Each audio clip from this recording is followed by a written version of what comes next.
What's up guys? It's me again, Shirley, na laging nagsasabi, what you think is what you become. Salamat po sa pagpasok nyo dito sa loob. Bago po tayo magpatuloy, kindly click po yung subscribe button, like and share na rin. Salamat! So, kagaya nga ng nakikita nyo, ang pag-uusapan natin dito ngayon ay tungkol sa paggawa ng position paper. So, ang makikita nyo po sa loob ay sarili ko pong gawa tungkol po sa position paper on personalized learning. Huwag po kayong mag-alala. Kasi ito po ay na-submit ko na po siya, na-check na po siya ng aming instructor, at pwede nyo na po siyang pagbasihan. Kaya tara na po sa loob.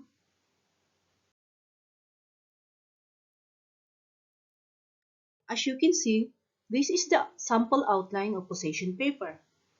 It was being divided into three: the introduction, the counter-argument, and your own argument. In the introduction, you have to introduce the topic. You have to provide the background of the topic, and you have to assert the thesis, your view of issue. And letter B, the counter-argument. You have to summarize the counterclaim, provide sample information for counterclaim, and refute the counterclaim. Claim, I should say. And the last one is your argument. It is assert your claim, give your educated and informed opinion, or in short, your conclusion. So, hindi ko po sinasabi na ganito ang gagawin nyo. Pero sa akin po, parang ito na po kasi yung pinaka-simplest. Pero kapag mag-search po kayo, marami po kayong makikita rin, pero marami po siyang part. Ito lang po is parang divided by 3 part lang po yung ginawa namin. So, I hope po, pag mabakita nyo po hanggang sa huli, makakapag-share po ako ng kunting idea. At pwede rin naman po kayong tumingin po sa mga iba't ibang kwan. Parang dito po parang pagbabasihan nyo lang, ganon, kung gusto nyo o hindi po. Salamat! Kita po tayo sa huli. See you!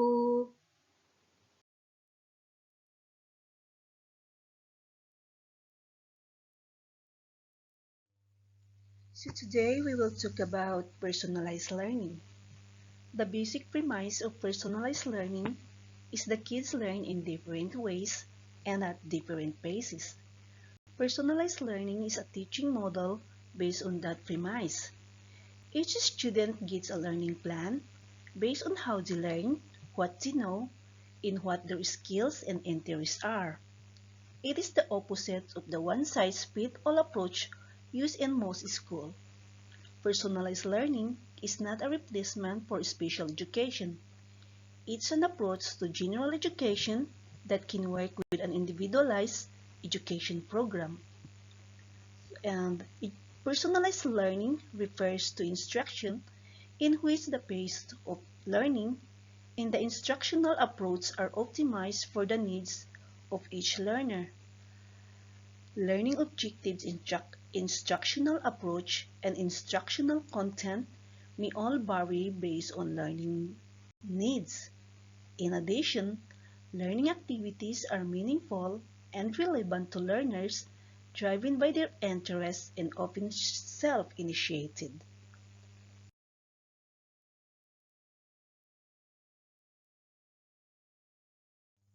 So let us talk about the history of personalized learning.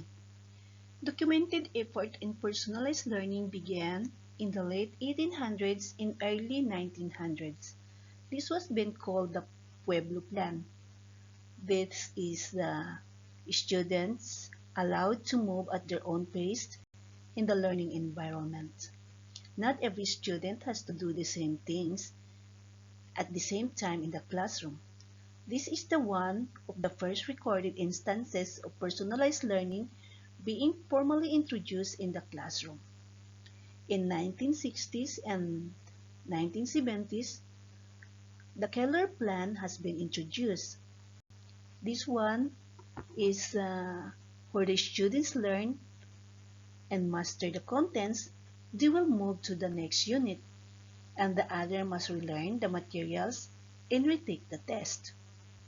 We have the two forms of personalized learning was been introduced in the year of 2005 by Dan Buckley.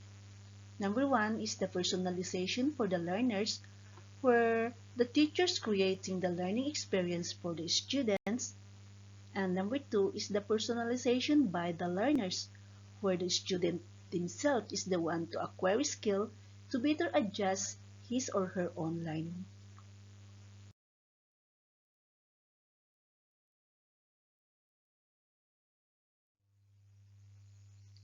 We all know that personalized learning has been around for decades and will continue to be a major part of education. Peoples are increasingly looking for ways to make learning more purposefully and specific to each learning. So let's take a look at a few of the reasons why personalized learning are important with the students. Number one is the prepare for success. This approach is highly favored over traditional learning method because it encourages the student to speak up and express what their interests are, giving them voice and a choice in their educational journey. Number two is the customize. Students design their own learning path based on their interests and the learning method that best suit their needs. Number three is the varied pacing. This approach allows students to work at their own pace and provide opportunities for students to move forward or to take additional time based on their level of mastery. Next is the collaboration. Personalized learning encourages collaboration between the student, the school, the parents, and the community. And next is the data-driven. Personalized learning approach gives teachers access to detailed information such as data and the before-mentioned learner profile. And lastly is the conclusion. Although learning always takes place on a personal level, with a personalized learning approach, students are more engaged in the learning process. The approach provides the flexibility needed to honor every student's uniqueness, thus better preparing them for the future.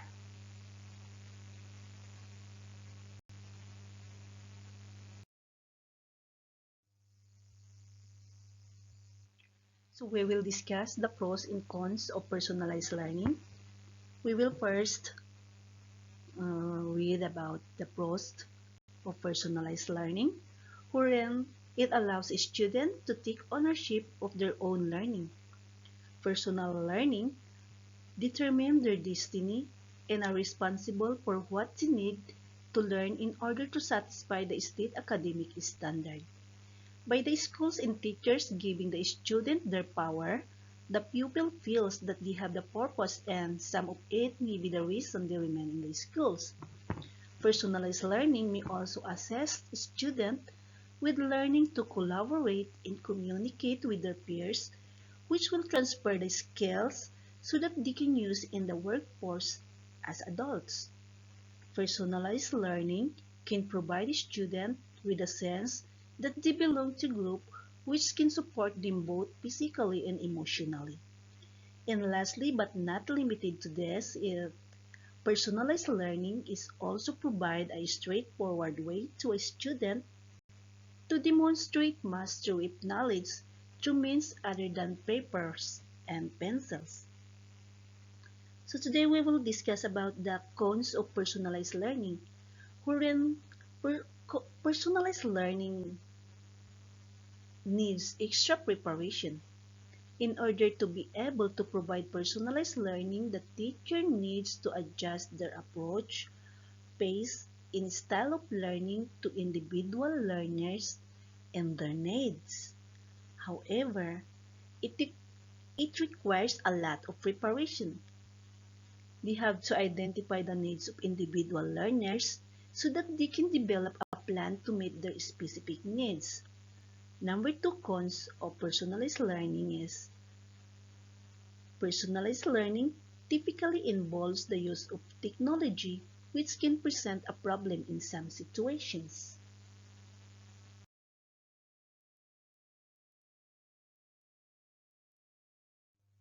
So we will go to the counter argument. We all know that personalized learning is an approach that aims to customize learning for its student strengths, needs, skill, and interests.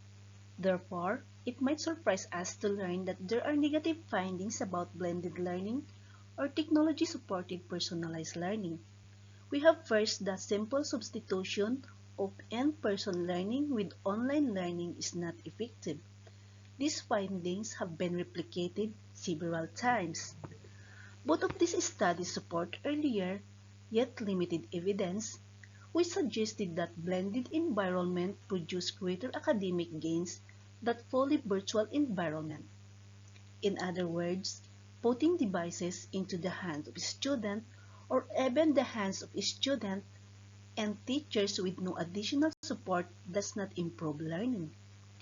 Although there is validity to the presented argument, SRI study, however, also found that the opposite is not true. Avoiding or removing all technology does not boost learning either. Indeed, find blended environment significant outperform traditional face-to-face learning environment. For those who are seeking to implement blended learning, the exciting message is then, it's not what you use, it's how you use is that matters. Secondly, negative findings about personalized learning is the student engagement with technology may hurt their engagement with schools or feelings of belongings. Both of the studies mentioned found a negative relationship between student use of technology and their learning environment and their feelings of academic engagement or sense of belongings in the school. The explanation for such a relationship between technology use and engagement vary. It may be that students spend more time in the online learning environment compared to their peers, or it may be that the way of which technology is being used is distancing students from each other, children, their content in their school. Previously report in A Bit of Twist has found that providing students with agency actually increase feeling of academic engagement.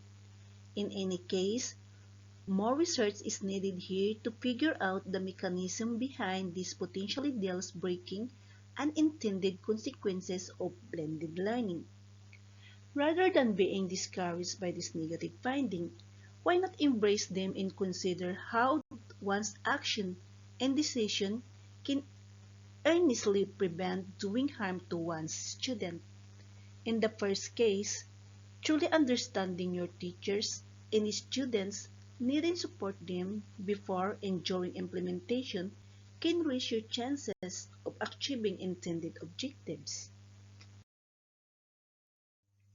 Number three, negative findings about personalized learning is the big technology plus big data is equals to big problem. Many critics are against this personalized learning, but um, Ben Williamson said that they need to open up a bigger debate about whether we really want this personalized learning. These are the people whose vision for reforming public education put their own industry in charge.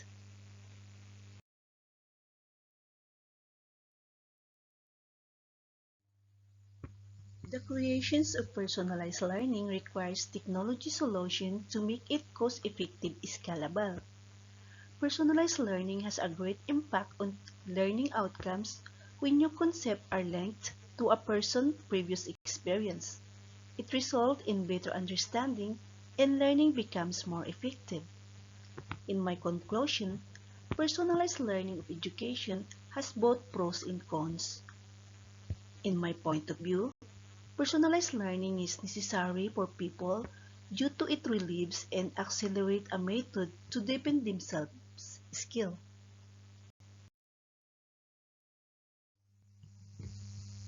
In my opinion, in argument number one, electronic learning seems to be the forthcoming trend.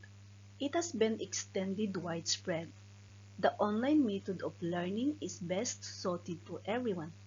depending on their availability and comfort. Many people choose to learn at a convenient time. This enables the learners to update content whenever they want it. In other way, this study showed that electronic learning has become quite popular among the students across the world, particularly the lockdown period due to the COVID-19 pandemic.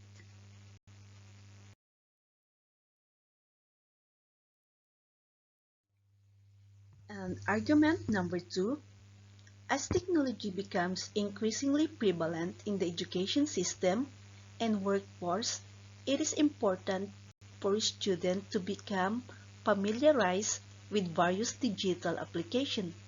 Integrating technology into the curriculum not only provides students with opportunity to expand their skill and succeed academically, it also prepares them for the real world upon graduation. Future recommendations would include developing more research pertaining to methods of effective implementing technology in a curriculum.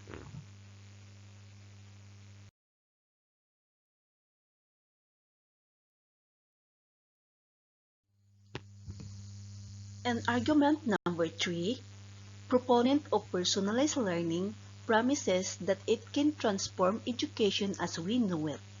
The combination of big data and adaptive learning system allows overcoming the outdated classroom models and restructuring education around technological platforms that offer student control over the pace, instructional method, and subject matters.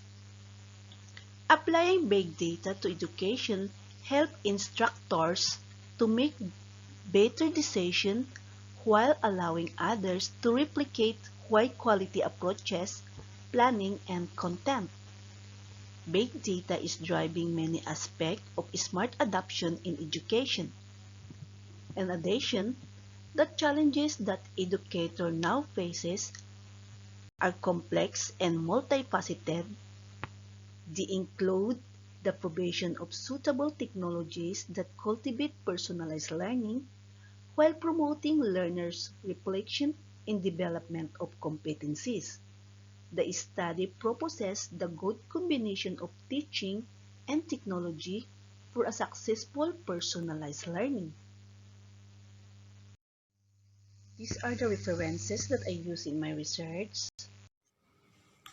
Okay guys, sana meron kayong nakuhang kunting idea kung paano gumawa ng possession paper sa mga nakita nyo at mga napakinggan nyo. Kung sakaling di pa kayo nakapag-subscribe, kindly click po yung subscribe button, like and share na rin. And remember, always wear your smile. Salamat!